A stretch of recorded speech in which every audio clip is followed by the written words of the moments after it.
A woman was in bed with her lover when she heard her husband opening the front door. "Hurry," she said. "Stand in the corner." She quickly rubbed baby oil all over him, and then she dusted him with talcum powder. "Don't move until I tell you to," she whispered. "Just pretend you're a statue." "What's this, honey?" the husband inquired as he entered the room.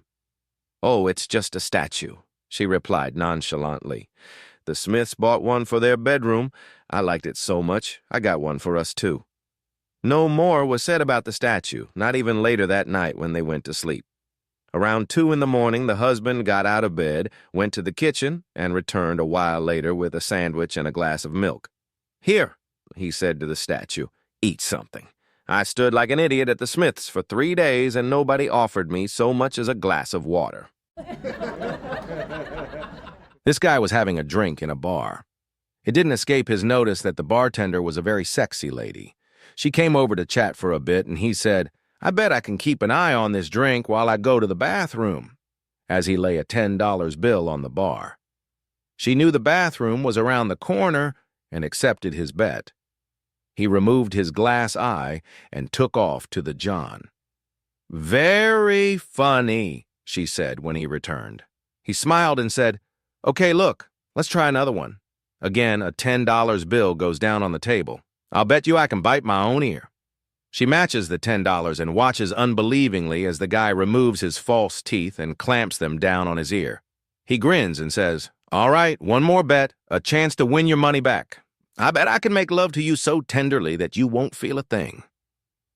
Thinking this was something she knew about, she took him by the hand out back behind the bar and lifted her skirt. They went to town. A few moments later, she giggled. "I can feel you." He kept on pumping and said, "Well, win some, lose some." One day, a man walks into a dentist's office and asks how much it will cost to extract wisdom teeth. $80, the dentist says. "That's a ridiculous amount," the man says. "Isn't there a cheaper way?" "Well," the dentist says, "if you don't use an anesthetic, I can knock the price down to $60. Looking annoyed, the man says, "That's still too expensive." "Okay," says the dentist. "If I save on anesthesia and simply rip the teeth out with a pair of pliers, I can knock the price down to $20. "Nope," moans the man. "It's still too much." "Well," says the dentist, scratching his head, "if I let one of my students do it, I suppose I can knock the price down to $10. "Marvelous," says the man. "Book my wife for next Tuesday." A guy walks into a bar without a dime to his name, convinced that he can persuade the bartender to buy him a drink. He tells the bartender that he is flat broke, but if the bartender buys him a drink, he will perform an amazing trick for him. The bartender asks the guy what kind of trick he will perform, and the guy tells him that he will fart the national anthem. The bartender doesn't believe him, but the man is persistent. So the bartender agrees. The guy then tells him that since he needs to take his pants down in order to do the trick, and he doesn't want anyone else to see him, he wants to wait until no one else is in the bar. The bartender understands his concerns, and when the bar clears out, the guy prepares to do his trick. He takes his pants down and starts straining until all of the veins in his neck are bulging and has an accident on the floor.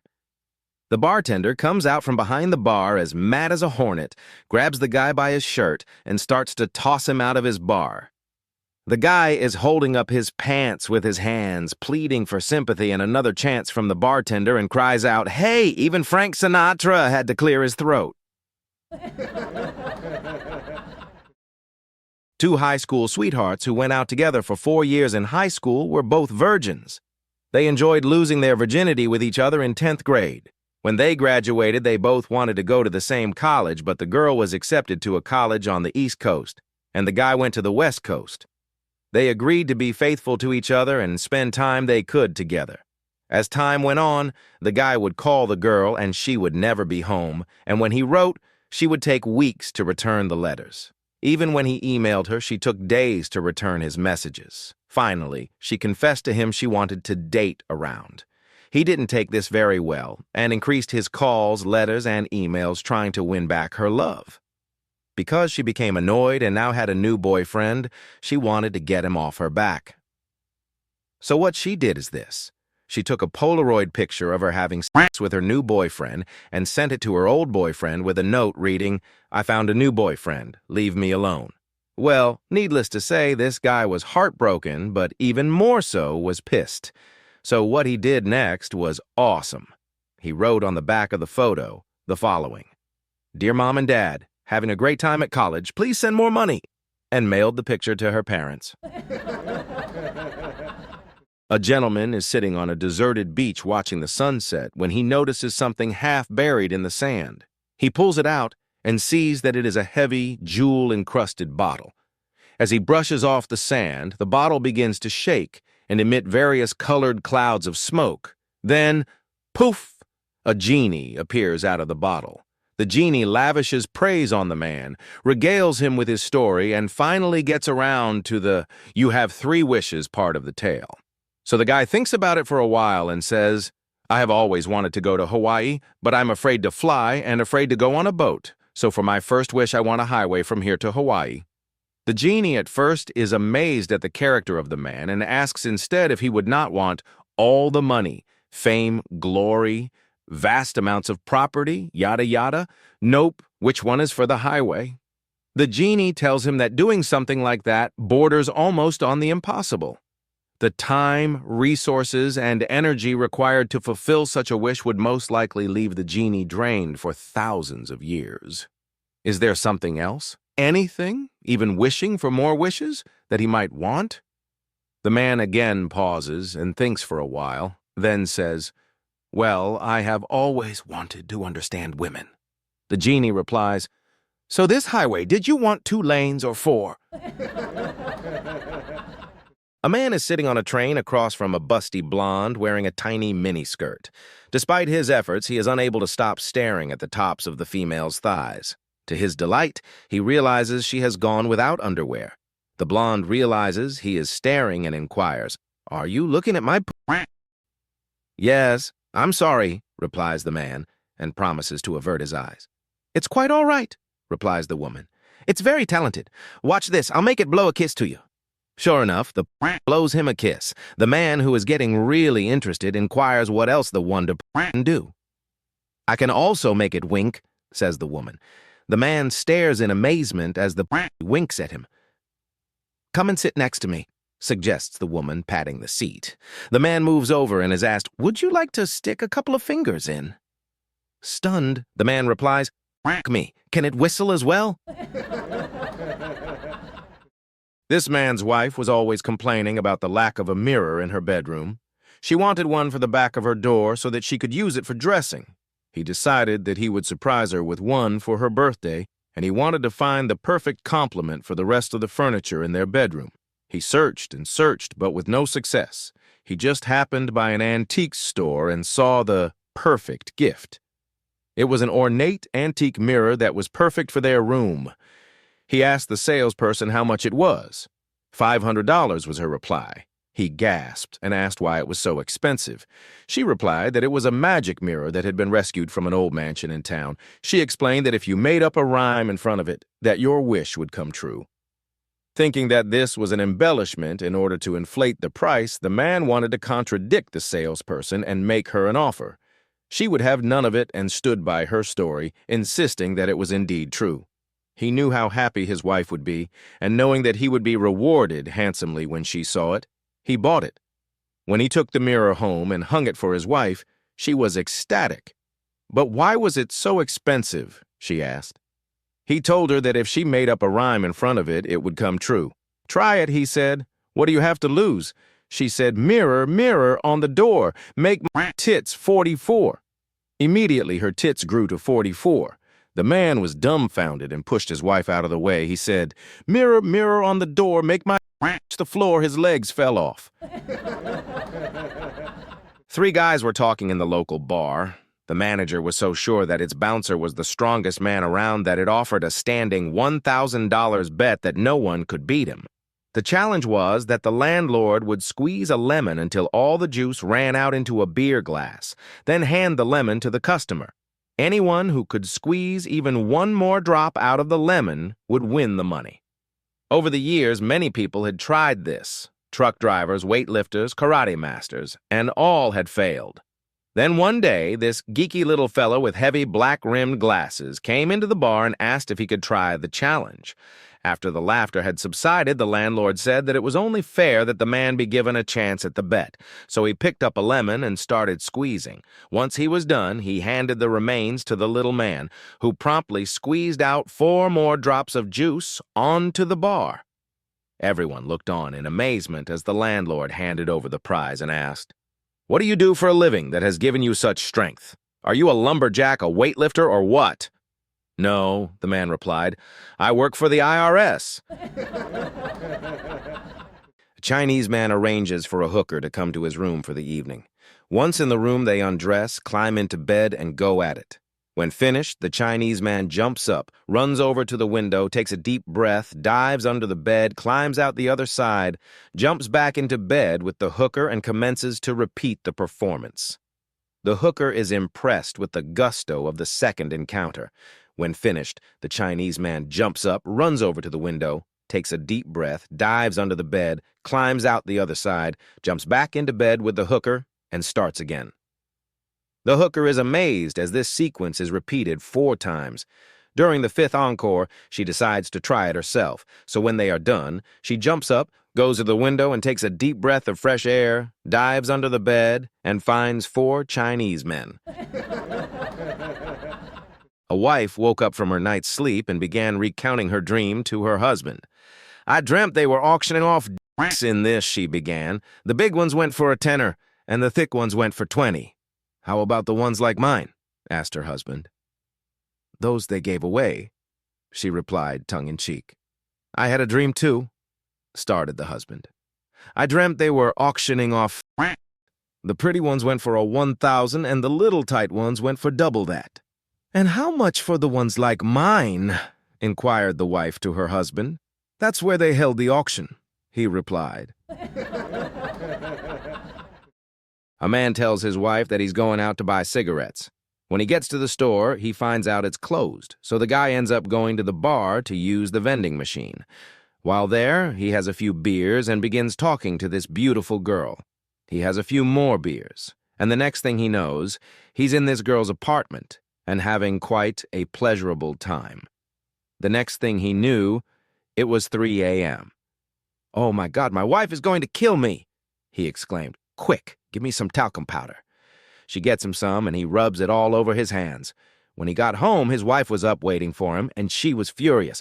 "Where the hell have you been?" He says, "Well, to tell you the truth, I went into a bar, had a few drinks, went home with this blonde, and I slept with her." "Let me see your hand," she demands. He shows his wife his powdery hands. "Damn liar, you were out bowling again." A man and a woman were having drinks, getting to know one another, and started bantering back and forth about male-female issues. They talked about who was better in certain sports, who were the better entertainers, etc. The flirting continued for more than an hour when the topic of came up. So they got into an argument about who enjoyed more. The man said, "Men obviously enjoy more than women. Why do you think we're so obsessed with getting laid?" He then went on for several hours arguing his point, even going so far as to ask other men in the bar for their opinions. The woman listened quietly until the man was finished making his point. Confident in the strength of his argument, the man awaited her response. "That doesn't prove anything," the woman countered. "Think about this. When your ear itches and you put your little finger in it and wiggle it around, then pull it out. Which feels better, your ear or your finger?" A man in his 40s bought a new BMW and was out on the interstate for a nice evening drive. The top was down, the breeze was blowing through what was left of his hair, and he decided to open her up. As the needle jumped up to 80 miles per hour, he suddenly saw flashing red and blue lights behind him. "There's no way they can catch a BMW," he thought to himself, and opened her up further. The needle hit 90, 100. Then the reality of the situation hit him. "What the heck am I doing?" he thought, and pulled over. The cop came up to him, took his license without a word, and examined it and the car. "It's been a long day. This is the end of my shift, and it's Friday the 13th. I don't feel like more paperwork, so if you can give me an excuse for your driving that I haven't heard before, you can go. The guy thinks for a second and says, "Last week my wife ran off with a cop. I was afraid you were trying to give her back." "Have a nice weekend," said the officer. One November afternoon, when my daughter was in kindergarten, I picked her up after school. She bobbed out to the car and crawled into the back seat. "What did you do today?" I asked. She couldn't wait to tell me. "We learned that boys are different from girls," she chirped. Looking into the rearview mirror, I could just see the top of her head. "My teacher told us that boys have a thing and girls don't," she added. "Well, yes, they do," I said cautiously. I couldn't think of anything else to say, so we were quiet for a moment. Then she piped up again. "That's how girls know that boys are boys," she said. "They see that thing that hangs down and they know that he is a boy." I mentally calculated the distance home. Our 5-minute commute already felt like an hour. "Did you know that? When the boys see a girl, they puff up?" she asked. My palms were beginning to sweat. Well, I was still searching for something new to say to change the subject when she asked, "Why do the girls like the boys to have those things?" Well, I didn't know what to say. I mean, what woman hasn't asked herself that question at least once? "Oh, well, I stammered. She didn't wait for my answer. She had her own. "It's 'cause it moves when they walk, and then the girls see that, and that's when they know they are boys, and that's when they like them. Then the boy sees the girl, and he puffs up, and then the girl knows he likes her too, and then they get married, and then they get cooked." That last part confused me a bit, but on the whole, I thought she had a pretty good grasp on things. As soon as we got home and I pulled into the garage, she hopped out of the car, fishing something out of her school bag. "I drew a picture," she said. "Do you want to see?" I wasn't sure I did, but I looked at it anyway. I had to sit down. There, all puffed up so to speak, looking mighty attractive for the ladies, was a crayon drawing of a great big tom turkey. His snood, the thing that hangs down over his beak, the thing that female turkeys find so irresistible, was magnificent. His tail feathers were standing tall and proud. She was a little offended that I laughed so hard at her drawing, and I laughed until I cried. But when I told her I loved it, and I did, she got over her pique. That was the end of that, for her anyway. But I'm not so lucky. Every year I remember that conversation, and to be honest, I haven't looked at a turkey or a man the same way since. One day, a wife goes up to her husband and asks for $20 to buy meat. "Are you crazy?" says the husband, who pulls her over to a mirror. "Let me show you something. This $20 bill is mine. The one in the mirror is yours. Get it?" The wife nods.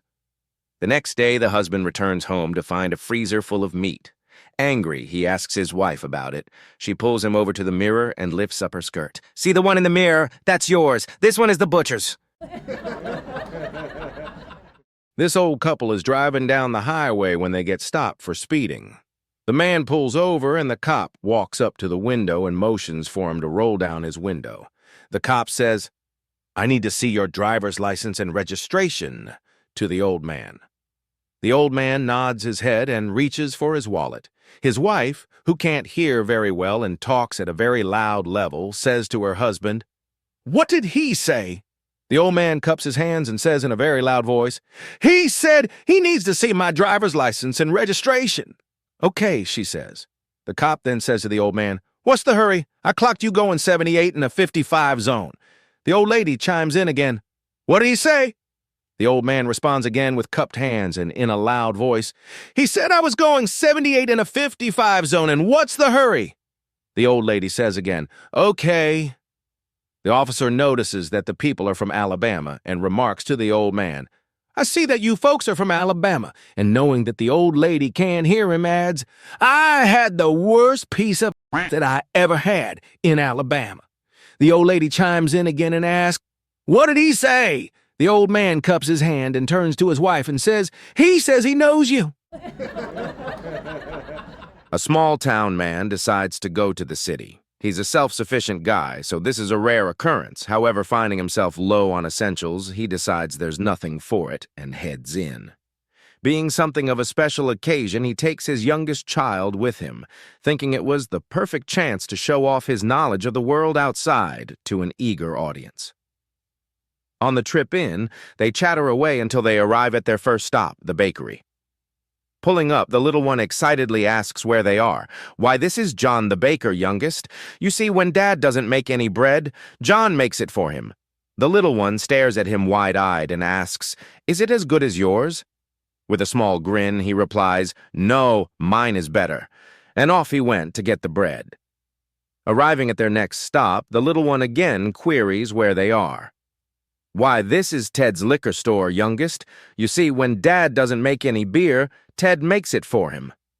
The little one stares at him, thinking hard, and asks, "Is it as good as yours?" With a bigger grin, he replies, "No, mine is better." And off he went to get some beer.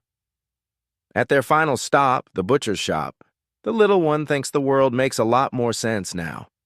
"So then, Dad," his smallest child begins and looks at him expectantly. "Yes, that's right, little one. This is Tom the butcher. And when Dad hasn't made any sausages, he trails off. "Tom makes them for you?" she asks hesitantly. "Yes, that's right. You are a smart one," he exclaimed. "And yours are better," she shouts. Beaming with pride, he says, "Exactly," and away he goes to collect some sausages from Tom. On the road home, they pass the postal truck coming the other way. "Hey, Dad," exclaimed the little one. "It's Pete the postman." "Yes, that's right," said the farmer, but sensing what comes next, he quickly continued, "But we need Pete. Your dad is a farmer and can do a lot of things, but I can't do what Pete does." "Oh, yes," she replied. "Mom says so, too." A successful businessman flew to Vegas for the weekend to gamble. He lost the shirt off his back and had nothing left but a quarter and the second half of his round-trip ticket. If he could just get to the airport, he'd be able to get home. So he went out to the front of the casino, where there was a cab waiting. He got in and explained his situation to the cabbie. He promised to send the driver money from home, even offering his credit card numbers, driver's license number, address, and so forth, but to no avail. The cabbie yelled, "If you don't have $15, get the hell out of my cab." So the businessman was forced to hitchhike to the airport and was barely in time to catch his flight. 1 year later, the businessman, having worked long and hard to regain his financial success, returned to Vegas, and this time he won big. Feeling pretty good about himself, he went out to the front of the casino to catch a ride back to the airport. Naturally, sitting at the end of a long line of cabs was his old buddy who had refused to give him a ride when he was down on his luck. The businessman thought for a moment about how he could make the driver pay for his lack of charity when he came up with the perfect plan. He got in the first cab in line. "How much for a ride to the airport, Astos?" he asked. $15, came the reply. "And how much for you to give me a on the way?" "What? Get the hell out of my cab." The businessman got into the back of each cab in the long line and asked the same questions with the same result. When he finally got to his old friend at the back of the line, he got in and asked, "How much for a ride to the airport?" The cabbie replied, $15. The businessman said, "Okay," and off they went. Then, as they drove slowly past the long line of cabs, the businessman gave a big smile and a thumbs-up sign to each driver. Sophie and Shirley, two elderly widows in a Florida adult community, are curious about the latest arrival in their building. A quiet, nice-looking gentleman who keeps to himself. Shirley's, "Sophie, you know I'm shy. Why don't you go over to him at the pool and find out a little about him? He looks so lonely." Sophie agrees, and later that day at the pool she walks up to him and says, "Excuse me, mister, I hope I'm not prying, but my friend and I were wondering why you looked so lonely." "Of course I'm lonely," he says. "I've spent the past 20 years in prison." "You're kidding. What for?" "For killing my third wife. I strangled her." "What happened to your second wife?" "I shot her." "And if I may ask, your first wife?" "We had a fight, and she fell off a building." "Oh my," says Sophie. Then turning to her friend on the other side of the pool, she yells, "You-hoo, Shirley, he's single!" It was many years ago, on the embarrassing day when a young woman with a baby in her arms entered his butcher's shop and confronted him with the news that the baby was his and asked what he was going to do about it. Finally, he offered to provide her with free meat until the boy was 16. She agreed. He had been counting the years off on his calendar, and one day the teenager who had been collecting the meat each week came into the shop and said, "I'll be 16 tomorrow." "I know," said the butcher with a smile. "I've been counting too. Tell your mother, when you take this parcel of meat home, that it is the last free meat she'll get, and watch the expression on her face." When the boy arrived home, he told his mother. The woman nodded and said, "Son, go back to the butcher and tell him I have also had free bread, free milk, and free groceries for the last 16 years, and watch the expression on his face." A knockout young lady decided she wanted to get rich quick, so she proceeded to find herself a rich 75-year-old man, planning to screw him to death on their wedding night. The courtship and wedding went off without any problem, in spite of the half-century age difference. The first night of her honeymoon, she got undressed and waited for him to come out of the bathroom to come to bed. When he emerged, however, he had nothing on except a condom to cover a 12-inch erection and was carrying a pair of earplugs and a pair of nose plugs. Fearing her plan had gone desperately amiss, she asked, "What are those for?" The elderly groom replied, "There are two things I can't stand: the sound of a woman screaming and the smell of burning rubber." A man suspects his wife is cheating, so one day he comes home early. As soon as he steps inside, she meets him at the door, wrapped in a bathrobe, her hair a mess. "Where is he?" he shouts. "Where's the guy you've been sneaking around with?" She gasps. "I don't know what you're talking about." Not convinced, he tears through the house, checking under the bed, inside the closets, even behind the shower curtain. Nothing. Then from the kitchen window, he spots a guy just sitting in a Volkswagen parked outside. His eyes narrow. Aha! That must be him. Blinded by rage, he grabs the refrigerator, lifts it with all his strength, and hurls it out the window. The effort is too much. His heart gives out, and he collapses, dead. Up at the pearly gates, St. Peter looks at him and asks, "What are you doing here?" The man sighs. "Well, I knew my wife was cheating, so I came home early, saw the guy in the Volkswagen, threw a fridge at him, and had a heart attack." St. Peter shakes his head. "Yeah, that was a bit much. Off to hell you go." He pulls a lever, a trap door opens, and the guy vanishes. Minutes later, another man arrives at the gates. St. Peter asks, "And what are you doing here?" The guy looks confused. "I don't know. I was just sitting in my Volkswagen, minding my own business, when suddenly, bam! A refrigerator crushes me." St. Peter frowns. "Oh, you poor guy, but still you were involved in all that mess. Off to hell with you." Pulls the lever. A few minutes pass, and a third guy stumbles up to the gates, dazed. St. Peter sighs. "All right, what's your story?" The guy blinks and says, "Honestly, I have no idea. 1 minute I'm chilling in a refrigerator, the next, I'm here." The local sheriff was hiring a deputy, so Gomer, who wasn't exactly the sharpest tool in the shed, decided to apply. Sheriff: "All right, Gomer, what's 1 and 1? Gomer: 11. The sheriff scratched his head. "Not what I expected, but technically right." Sheriff: "Which 2 days of the week start with a C?" Gomer: "Today and tomorrow." The sheriff nodded. Didn't see that coming, but can't argue with it. Sheriff: "All right, Gomer, who killed Abraham Lincoln?" Gomer thought long and hard before saying, "I don't know." The sheriff sighed. "Well, go home and think on that one." Later at the pool hall, Gomer's buddies asked how it went. Gomer grinned. "It went great. First day on the job and I'm already working a murder case." A woman goes to her boyfriend's parents' house for Christmas dinner, her first time meeting the family. She's super nervous, but everything seems to be going well, until the broccoli casserole kicks in. Feeling the pressure, literally, she lets out a tiny, dainty fart. It's not loud, but it's definitely heard. Before she can panic, her boyfriend's dad glances under the table at their dog and says, "Skippy." Relieved, she grins. They think it's the dog. Perfect. A few minutes later, the pressure builds again. This time, she lets out a longer, louder one. The dad frowns at the dog. Skippy! Now she's feeling bold. A few minutes later, she lets one rip that could wake the neighbors. The dad slams his fork down and yells, Skippy, get away from her before she craps on you.